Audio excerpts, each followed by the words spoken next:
Hey guys, Robert and Ingrid here, and we're about to see AVP1. Woo! I am excited for this one. I've heard a lot about this one, but I don't actually think that I've seen a whole lot of it itself. I just know it for its reputation, but I mean, after the one we just watched, I feel like this is probably going to be something that just goes more in on having fun with the premise rather than being half-hearted about it. And it's like, there's nothing wrong with that. Just like we keep saying the two flavors of Godzilla movies is more serious and more fun are good. Exactly. So let's see what they do.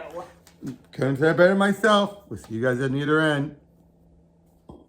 Hey guys, Robert and Ingrid here, and that was a lot of fun. It was definitely fun. Dumb fun, but good dumb fun. It's nowhere near gonna match the first one. I think we could come to grips.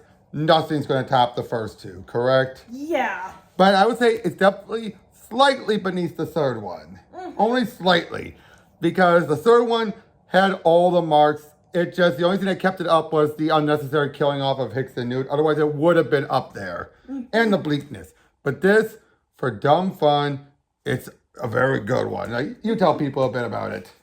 Basically, we start in the past and see the beginning of what ends up being like the merger that ends up causing all of the problems in the Alien movie. Yep. Except it has a bit more humble beginnings with a founder who's a little bit out of touch with fuck you money. Yeah. But he's overall somebody who's more focused on leaving a mark on the world than on his pocketbook. With, Bishop Weyland. The founder of Weyland, what will become Weyland-Yutani, but when it's just Weyland, he put it best. The only thing that's going to happen when I'm dead is that the stock's going to drop 8%, maybe 12%. And it's like, he doesn't want that to be his legacy. And we're also introduced to Lex Wood, who is this ice climber. And I love the moment between them when she talks about, I've heard that speech before. My dad and I went up Mount Rainier. Right when we were nearing the summit, he broke his leg, but he wanted to see to the end.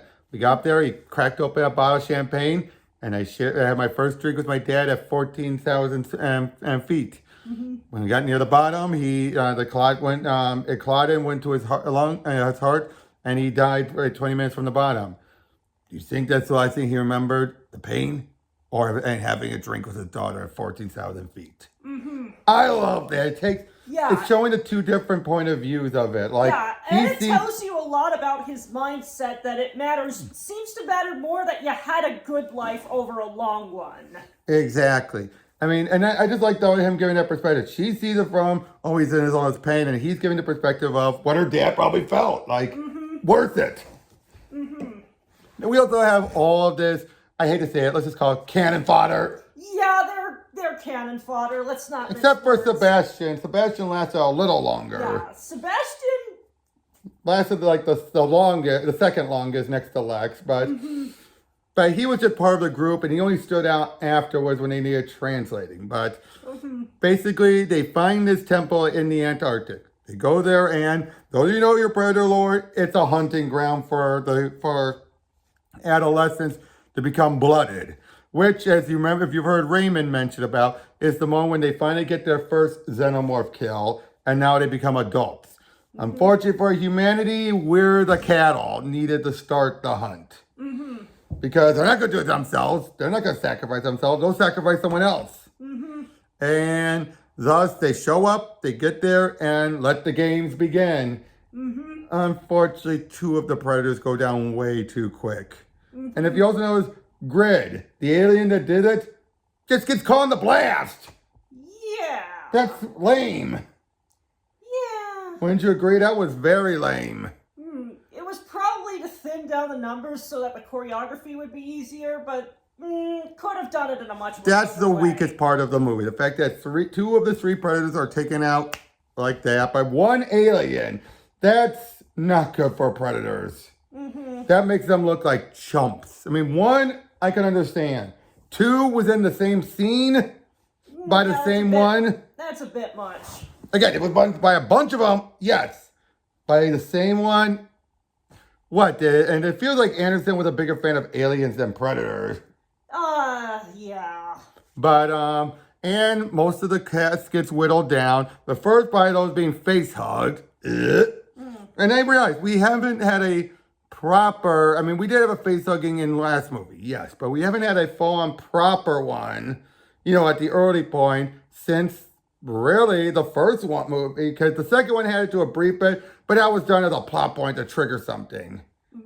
You know what I mean? And even the one in the fourth one was done more to get revenge on the bad guy, you know? More so than it was actually creating the new, you know, aliens to deal with. But, and, yeah. Go tell people a little bit more. The pyramid itself is a little bit interesting because it kind of goes the comic book history kind of route where it's like 3 cultures on Earth. I believe it was like Aztec, Cambodian, and 1 Mayan. And Egyptian. Egyptian. So all 4 of them. All 3, actually. Oh, 3. I got one mixed in there. Right. No, I think they said Cambodian at one point, so. Yeah, it was like, Aztec, Cambodian, and Egyptian. That's like sort of implying that, but then they have the Mayan numbers, too. Though. Basically, all pyramid culture. They basically all pyramid cultures came from the same location. Or at least have, like, the same root, and it's in, like, this. And they sort of elaborate on it later with some really cool visuals that's just like, well, they sort of saw these people that came from space as gods, and they would periodically ask for sacrifice. Yep. And the times when they would win, the Predators, if they lose, boom, wiped out.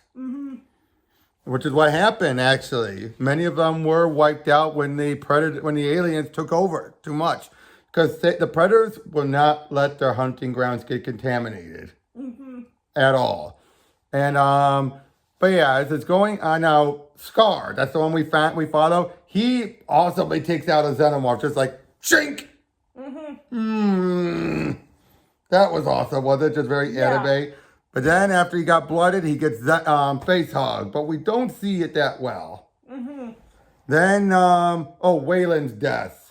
Oh, yeah, I got the sense that, there's a good chance that this guy is probably going to go out in some kind of a heroic sacrifice, and boy, was I right.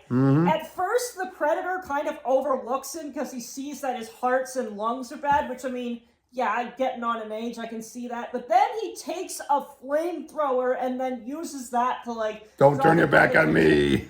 Predator's attention. His Predator's like, okay then, you want to go? You want to go? Yeah. Kill them. Now, the PG-13 is... We watched the unrated versions, and we have some scenes with a lot of gore, but a lot of the rest are just like, yeah. But yeah, then he meets, Scar meets up with Lex, and eventually she takes down an alien. A bit of a fluke, to be fair. Yeah. But the Predator realizes, I need help getting out of here. So what does he do? Gives her the alien's head, or his outer layer of his head, and its tail as a weapon. Because those are immune to its acid, as it demonstrates. Yep. But then the Queen wants out.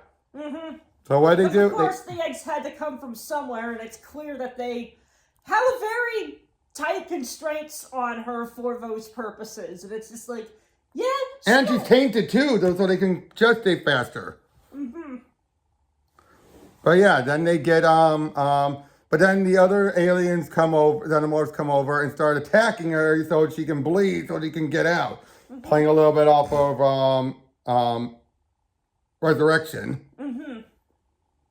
Then they set a bomb, they start to get out of there.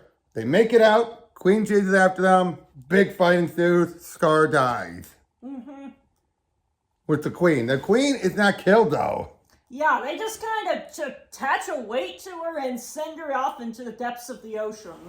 Which, who knows where that's going to end up later, but it's not going to be pretty. Yeah, well, they're never going to touch on that one, of course. She might as well just be tossed out into space. I mean, lots of comparisons between oceans and space. It's the closest you're going to get to throwing somebody out of an airlock at this stage of the timeline. Definitely. Then, the Yautjas show up. They take Scar away and give her a trophy. And Scar blooded her, marked her.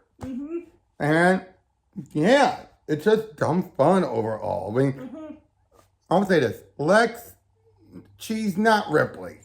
And you can definitely tell Anderson was trying to make her like Ripley, what we think of Ripley. Would you kind of agree with that? Yeah, I can see why you would think that. I'm not saying that she's bad, though, of course. I liked her. But I can see why people had issues with her. But overall, this is a strong 8. Definitely a strong 8. Dumb fun, like I said. Dumb fun. It feels like this is what the Force movie should have been. Yeah. And overall, it's reminiscent of Anderson's best with the Resident Evil movies. You know, like 1, 3, and 5. That's 4 and 6. Yeah. But yeah, next we've got AVP Requiem. And tell people how this movie ended, first of all. The very end, the tease. Oh, the tease at the end is that they brought Scar's corpse back, probably to honor it, but we see that a chest-burster comes out and it's got that distinct, like, 4-pronged predator mouth. The Predator, yeah. So that I'm sure that's gonna be interesting. Yep, look at the cover. Ooh. Yeah, but this, let me just put it this way. They were given an R-rated and they abuse it. Alrighty. People complained there wasn't enough violence in this one. People are going to then say about this one, there's too much violence. See you guys on the next one. Guys, this is the next day after we record, but we realized there was one thing we forgot when watching the DVD. A throwback to the old anti-piracy commercial. You don't see, you wouldn't steal a car, or you wouldn't steal a handbag. You wouldn't steal. That was just so funny. It's just like, I wasn't really expecting it, but then you hear that you hear that music and you're like, I feel like that unintentionally added like another layer of just, oh, we're going to have some fun with this. This is a throwback to a time where they were having a lot more fun with cinema. Yeah, but especially this is all like, you wouldn't pirate a movie. It's just like, okay, since we're here, I gotta ask, what's your stance on pirating? I say, my case is, if you can acquire it like legally with money, you should support the official release. It's just the cases where in cases where it's the only way to preserve media that otherwise would have been lost, I sort of look the other way. And I feel like piracy is largely a service issue. If it sucks more to go for the official channels, then people are not going to... it's why anime thrived. It's how anime thrived for the longest time. Yeah, it's just like people, it's... Bootlegs. Bootlegs were the original piracy. Can we agree to that? Bootlegging was the original piracy. And bootleg is how a lot of things thrived. And nowadays, it's like archiving stuff. Streaming became cable 2.0, that's where it lost a lot of the luster that made people like it in the first place. And nowadays, they can just take stuff off the air off streaming services with absolutely no warning and absolutely no ability to archive it.